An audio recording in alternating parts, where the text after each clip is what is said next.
അത്തരം കാര്യങ്ങൾ ഗ്യാരണ്ടി നമ്മൾ പ്രഖ്യാപിച്ചതാണ്. ഇത്തരം കാര്യങ്ങളൊക്കെ സർക്കാർ ആ കാര്യങ്ങളൊക്കെ തന്നെ വളരെ ഗൗരവതരമായിട്ട് എടുക്കുമെന്നുള്ളതിൽ ഒരു സംശയമില്ല. അതൊന്നും ആശങ്കകൾക്ക് അവകാശമില്ല.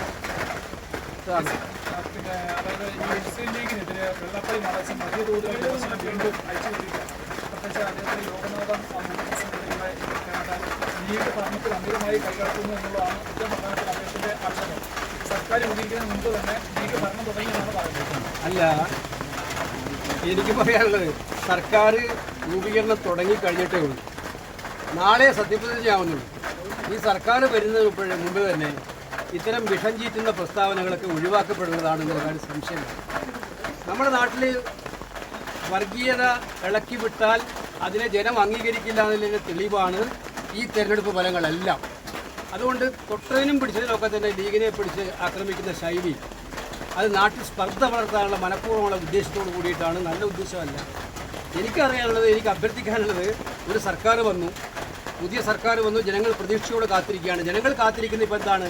ഇത്തരം തമാശകൾക്കല്ല, നാടിന് മാറ്റമുണ്ടാക്കാൻ, ജനങ്ങൾക്ക് വേണ്ടി എന്തെങ്കിലുമൊക്കെ ചെയ്യാൻ എന്താണ് നടക്കാൻ പോകുന്നതാണ് ജനം കാത്തിരിക്കുന്നത്. അതിനു വേണ്ടിയിട്ടുള്ള തയ്യാറെടുപ്പിലാണ് UDF ഗവൺമെൻറ്. അതിനുള്ള സമയം കൊടുക്കണം, അല്ലാതെ വിവാദങ്ങൾ ഉണ്ടാക്കി കത്തിപ്പിച്ച് പ്രശ്നം ഉണ്ടാക്കാനല്ല ഇത്തരക്കാർ ശ്രമിക്കേണ്ടത് എന്നുള്ള കാര്യമാണ് എനിക്ക് അവരോട് വിനയപൂർവ്വം ഓർമ്മിപ്പിക്കാനായിട്ടുള്ളത്. കേരളം അവർക്ക് പറ്റുന്ന സാഹചര്യമുള്ള നാടല്ല. ഇത് നാട്ടിൽ സ്നേഹവും സൗഹാർദ്ദവും വളരുന്ന നാടാണ്.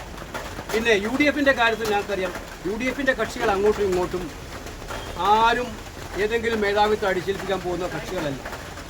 എല്ലാവരും പരസ്പരം ബഹുമാനിച്ച് നടപ്പിലാക്കും. അതേ നടക്കുകയുള്ളൂ. കാരണം കോൺഗ്രസിൻ്റെതായ രീതികളുണ്ട്, ആശയങ്ങളുണ്ട്, നിലപാടുകളുണ്ട്.